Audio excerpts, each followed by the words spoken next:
like to thank you for doing this interview with me. I know we had to reschedule. Life gets in the way sometimes. Yeah. But a little about the project. It's called Too Sis, Life from a Woman's Perspective. And so basically, I'm interviewing various women that want to do an interview, and I'm just allowing them to tell their story, a little bit about them, things they've gone through and things like that, in hopes of finding people that can relate. Because we go through all kinds of things as women, we wear so many hats, and sometimes we feel like we're going through it alone, or no one can relate. So I really hope that this just really pushes women to bond more together, and finding commonalities amongst one another. Because people just assume women are just like, messy creatures, and we have messy tendencies, but we're not all like that. So, Right. so yeah. So thank you. You're welcome. Well, thank you for having me on. It's I always a love you pleasure. because your energy is great. Every time I see a live or something, like, your energy is great. Like, I've been drawn to you since I was a kid, so I'm like, yeah, I definitely got to interview you. Oh, awesome. Well, thank you. So, who is Kristy Lee? Who is Kristy Lee? Wow. Kristy Lee is a conqueror. She's resilient. I often say that I just want to be approachable and to be God's woman and everybody else's warrior. Mm. Because I like fighting for the little people. I like Mhm. fighting for those that think they can't make it. I like speaking into the lives. And so Yeah. I am just, if I had to sum up who I am, I guess I would be a warrior, Oh a man. motivator. Yeah. You know what? That fits. That definitely fits. Okay. So, what do you do? I know you have a nonprofit, right? I do have a nonprofit. I have my nonprofit. It's Beyond the Walls Outreach. There's three target market that we target. We target youth for youth development, just teaching them self-esteem because I mean, to lose your identity and not to know who you are at a young age, it just makes life harder. But if we're Mhm. able to get them younger and help them develop who they are, then they'll be stronger. Yeah. You're probably seeing on my live, I have my boy JJ on it, right? Mhm. And Yeah. so, you can't defeat that boy and knowing who he is because I Mhm. instilled that into him. Somebody's a little cocky, but he's convinced, and he's confident of who he is. And I wouldn't take that from him because I really wanted to know who he is, especially in this world and this society, when people are just torn every which way and just trying to find themselves and trying to find love too. And so our second thing that we do professional development, and that's for people with low incomes or looking to do something more. What we do is give them the skills and the tools to get better jobs, resume and stuff like that. Just got a testimony from a young lady. I didn't do her resume, I just sent her a template, and she told Mm. me she got the job. Oh, And that's so awesome. being able to look professional on paper secures a ways into the door. So Yeah, yeah. that's something that we do. And then the next thing we do, which I use the youth to do, is to go into the nursing homes. Now, we haven't been in the nursing homes since the pandemic started. Uh, but that's what were doing, was going into the nursing home. We would go on Mother's Days, Valentine's Days, and we would Oh, that's always have these awesome. little programs for them. And the kids love it. They put their hearts into it. Yeah. Yeah, so That's awesome. That's thank awesome. you. I remember as a kid being in like choir and stuff, and we would go sing in the nursing homes, and that's kind of something that I think that's why, like, I'm very loving now. Like, a lot of kids don't get to do things like that, or they don't grow up with grandparents or something like that. So I really enjoyed getting to do that on like Christmas and things like that. So that's really awesome that you do that. Yeah, and that's part of youth development because they're giving back, to the community, and they're able to touch a life. These Mhm. grandparents, especially when they hug these kids, and the kids are so innocent and full of love, and that it just brightens their days.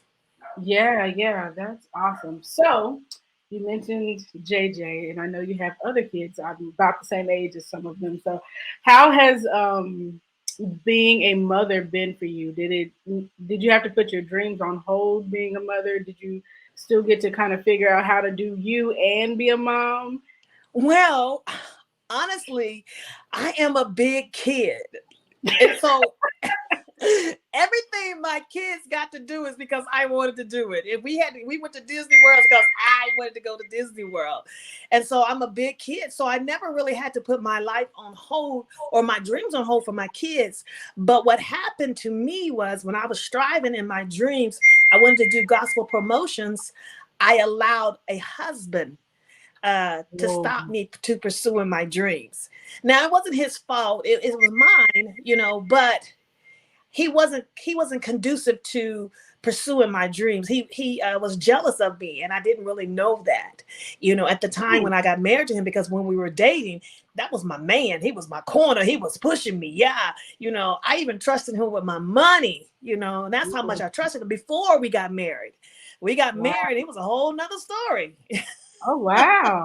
Yes. You know what? I think I've only encountered having a jealous partner once, and I think that had to be my last relationship. And just looking back on it now, I can see that it was jealousy, but being in it, like I had no idea.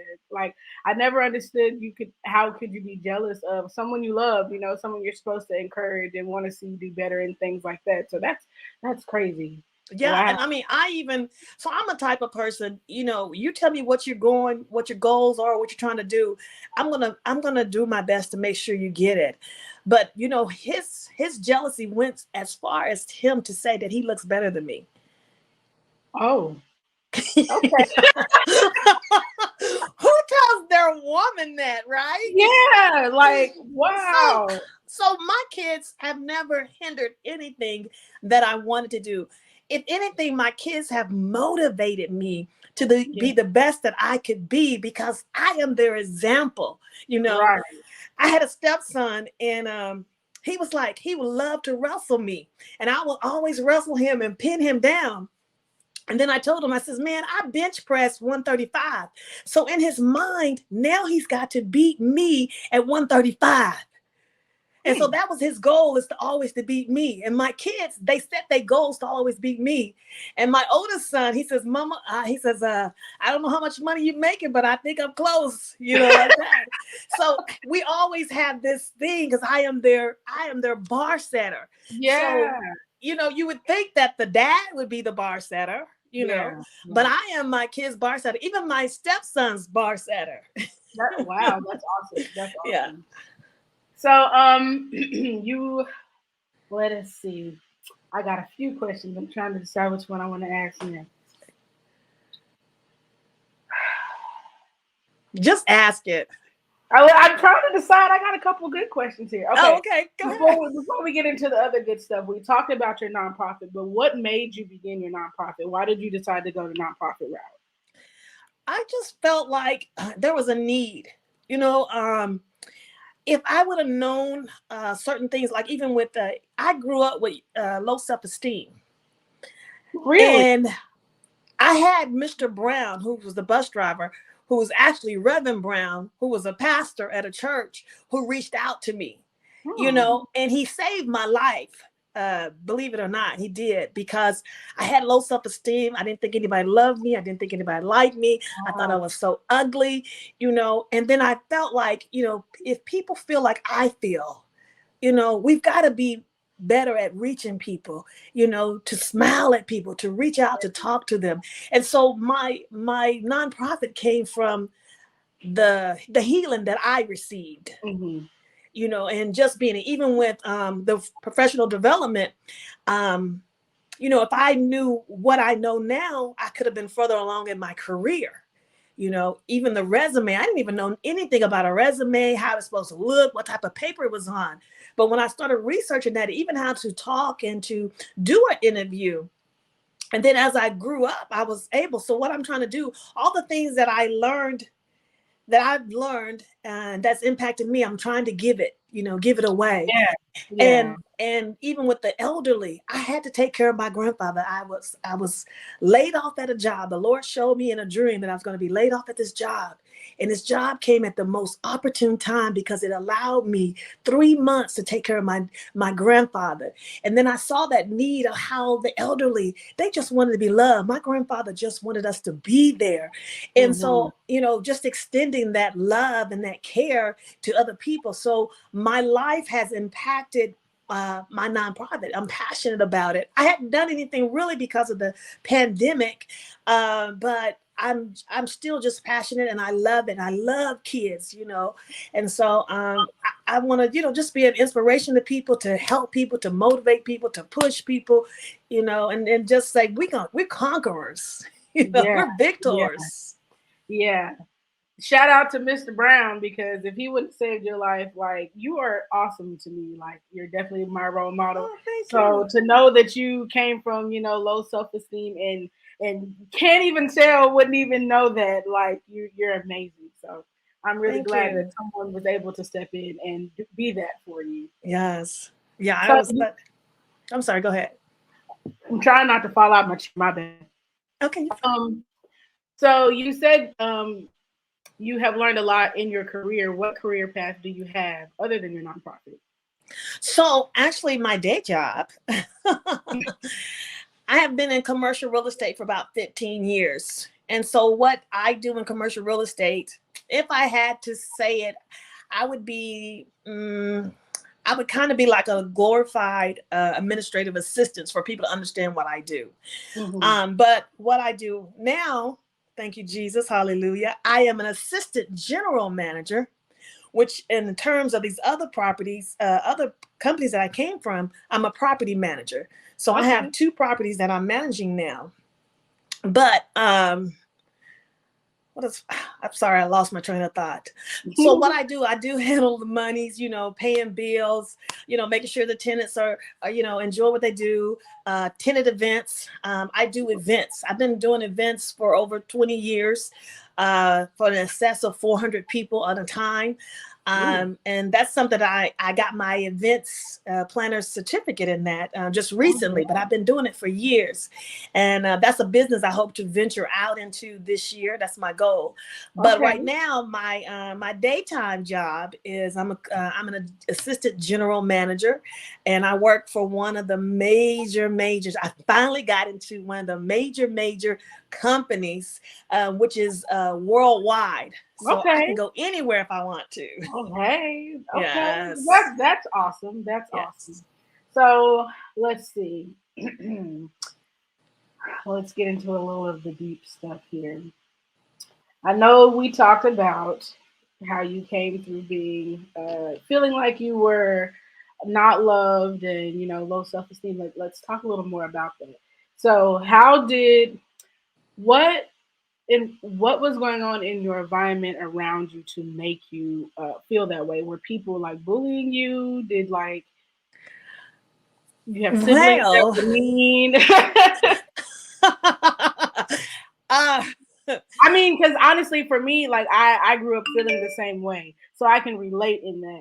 So I'm just wondering if we have some of the similar reasons. okay. So my main reason was my mother. My mother was the main reason I grew up with low self-esteem. It was like, you know, because I was dark. I look lighter now, but I was dark skinned. I had a Texas broad Soul, I nose. get My you. nose was like much bigger. I look like Michael Jackson before all his surgeries. And so my mom would always tell me how dark I was and call me Blackie. And then in a desperate attempt to be light, I says, I'm light under here. That's how desperate I was to be light. Wow. I've always been different. So Mhm. being different, I never fit in. I've always been different. I've always been the oddball. But with that, it made me an angry person. Mm. And so I grew up in high school, an angry person, but I had compassion on the little man. So I was never a bully, but I Mhm. beat the bullies who beat the little men. Oh yeah, yeah. They'll tell you, don't mess with Christy Crawford. Yeah. And that was my reputation. If somebody had got into it with me, the word was I done beat somebody up. I mean, they just run with it. Anytime my name I was don't in it even with know if I can anybody. picture you like that now. And yeah, I'm too pretty to fight now. Right. That's my line. I use that often. You say what? I use that line often. I'm too pretty to fight. I don't fight. Too cute for I'm too kill. pretty I to don't fight. know. But I think a lot of the reason I felt the same way was also my mom. So, but I think it was more so because I didn't really grow up with her. So the relationship we had was already a little weird, and I just kind of felt unloved because I wasn't with her. But as an adult, I completely can see different sides, which has made me a lot less angry and a lot more understanding to her. Oh So yeah.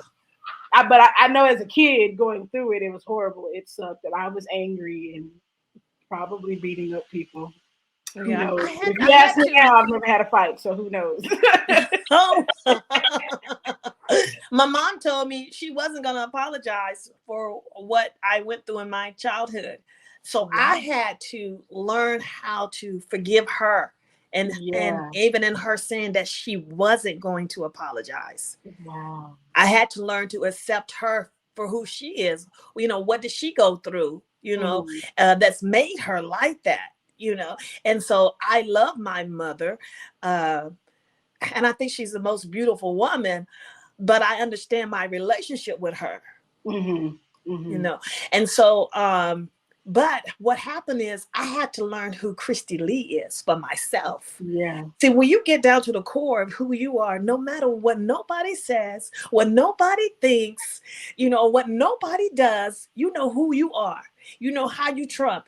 If you know who you are, you can take anything and come out of it. Come out like a phoenix, out of the ashes. Yeah. Yeah. And I tell, I had this one guy I was dating, and I says, man, I've already been dust. There's nothing else you can do to me. I've been dust. You can't touch me. And that's what I say. You can't touch me. I don't care what you say about me, how you try to treat me. You can't touch me. Right. You will never dull my shine. Now, I might get mad, but I'm going to get over it. Yeah. And I may, it might hurt me, but I'm going to get over it. And see, when I come out like gold, baby. Exactly. So, and that's what we have to learn is not to, when we're kicked, not to stay down. But when we're kicked, get up. Live again, fight again.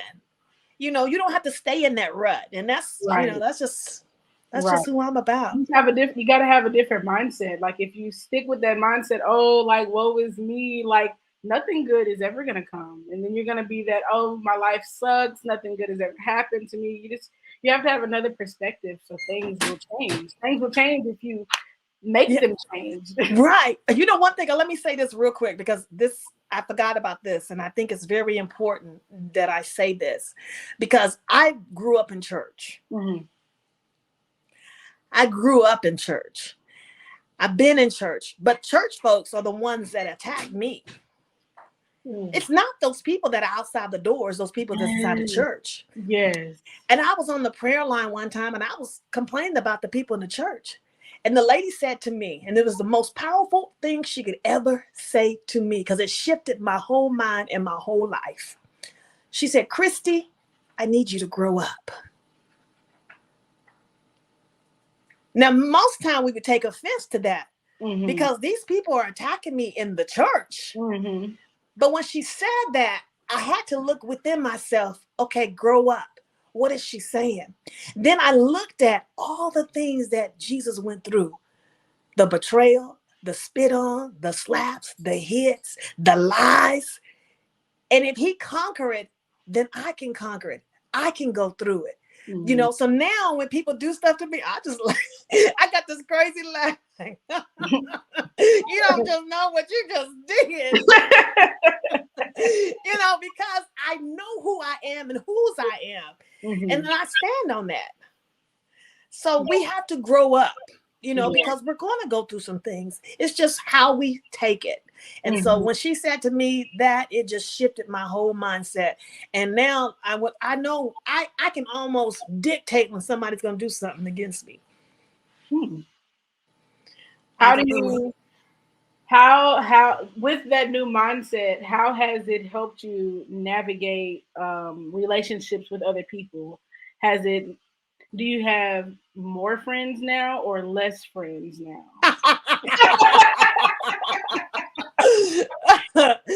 Only the true remain. You know, my friendships go back 30 years. You know, I don't have any. I started some new friendships. It wasn't necessary for me because people had to understand I'm a Scorpio. Oh. And what we do is, huh? I said, oh. What does that mean? I got a little sting to y'all. My mom's a Scorpio, so she's got a lot of sting. I'm just saying. Well, we do have a lot of sting. I ain't gonna.